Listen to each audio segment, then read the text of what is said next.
یہ ریڈیو پاکستان ہے۔ اس وقت مغربی پاکستان میں دن کے 2 اور مشرقی پاکستان میں 3 بجے ہیں۔ چند لمحے بعد صدر پاکستان فیلڈ مارشل محمد ایوب خان قوم سے خطاب فرمائیں گے۔ خواتین و حضرات، صدر محترم۔ میرے عزیز ہم وطنوں، السلام علیکم۔ 10 کروڑ پاکستانیوں کے امتحان کا وقت آ پہنچا ہے۔ آج صبح سویرے ہندوستانی فوج نے پاکستان کے علاقے پر لاہور کی جانب سے حملہ کیا اور بھارتی ہوائی بیڑے نے وزیر آباد اسٹیشن پر ٹھہری ہوئی ایک مسافر گاڑی کو اپنے بزدلانہ حملے کا نشانہ بنایا۔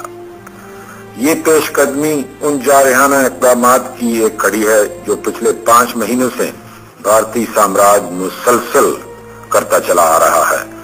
اس کا آغاز مئی کے مہینے سے ہوا جب انہوں نے جنگ بندی لائن کو توڑا اور کارگل کے علاقے میں 3 چوکیوں پر قبضہ کر لیا۔ اقوام متحدہ کی مداخلت پر ہندوستانیوں نے عارضی طور پر ان چوکیوں کو خالی کر دیا تھا، لیکن اگست کے مہینے میں ہندوستانیوں نے ان پر دوبارہ قبضہ جما لیا۔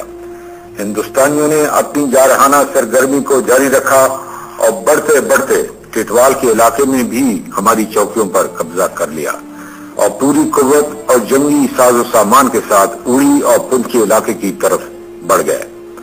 ہندوستانیوں نے محض جنگ بندی لائن توڑنے ہی پر اکتفا نہیں کیا، بلکہ پاکستانی علاقے میں عوان کے گاؤں پر گولہ باری کی۔ اس قدر اشتعال انگیزی کے باوجود ہم نے جس ضبط و تحمل سے کام لیا اسے ہندوستانیوں نے غلط سمجھا۔ ہندوستانی حملے کو روکنے کے لیے آزاد کشمیر کی افواج کو بمبر کے علاقے کی طرف مجبوراً بڑھنا پڑا۔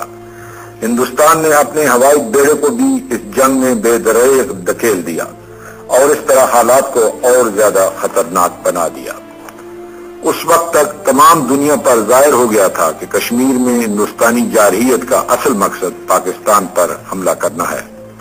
آج انہوں نے اس کا آخری ثبوت بھی دے دیا ہے اور اپنے ان ناپاک ارادوں کا برم کھول دیا ہے جو شروع ہی سے پاکستان کے خلاف ان کے دلوں میں پرورش پا رہے تھے۔ بھارتی حکمران شروع ہی سے پاکستان کی وجود سے نفرت کرتے رہے ہیں اور مسلمانوں کی علادہ آزاد مملکت کو انہوں نے کبھی دل سے تسلیم ہی نہیں کیا۔ پچھلے 18 برس سے وہ پاکستان کے خلاف جنگی تیاریاں کرتے رہے ہیں۔ انہوں نے چین کا ہوا محض اس لیے کھڑا کیا کہ وہ مغربی ممالک سے زیادہ افواج فوجی امداد حاصل کرنا چاہتے تھے۔ ہمارے بعض دوستوں کو بھارتی حکمرانوں کی ذہنیت کا علم نہ تھا اور وہ ان کی اس دھوکے میں آ گئے کہ شاید ہندوستان پوری طرح مسلح ہو جانے کے بعد چین سے جنگ کرنے کے قابل ہو جائے گا۔ ہم شروع ہی سے یہ جان گئے تھے کہ یہ ہتھیار ہمارے خلاف استعمال ہوں گے۔ وقت نے اسے سچ ثابت کر دکھایا ہے۔ اب جبکہ ہندوستانی حکمرانوں نے اپنی روایتی منافقت اور بزدلی سے کام لیتے ہوئے باقاعدہ اعلان جنگ کے لیے بغیر اپنی فوجوں کو پاکستان کی مقدس سرزمین پر حملہ کرنے کا حکم دے دیا ہے، تو ہمارے لیے صرف ایک ہی راستہ رہ گیا ہے، اور وہ یہ کہ ہم ان کے حملے کا ایسا منہ توڑ جواب دیں کہ ہندوستانی حکمرانوں کے ناپاک سامراجی منصوبوں کا خاتمہ ہو جائے۔ ہندوستانیوں نے لاہور کے دلیر اور بہادر لوگوں کو سب سے پہلے للکارا ہے۔ تاریخ میں لاہور کے دلیروں کا نام ہمیشہ زندہ رہے گا کہ انہی کے ہاتھوں دشمن کا ہمیشہ کے لیے خاتمہ بھی ہوا۔ پاکستان کے 10 کروڑ عوام جن کے دل کی دھڑکن میں لا الہ الا اللہ محمد رسول اللہ کی صدا گونج رہی ہے، اس وقت تک چین سے نہیں بیٹھیں گے جب تک دشمن کی توپیں ہمیشہ کے لیے خاموش نہ ہو جائیں۔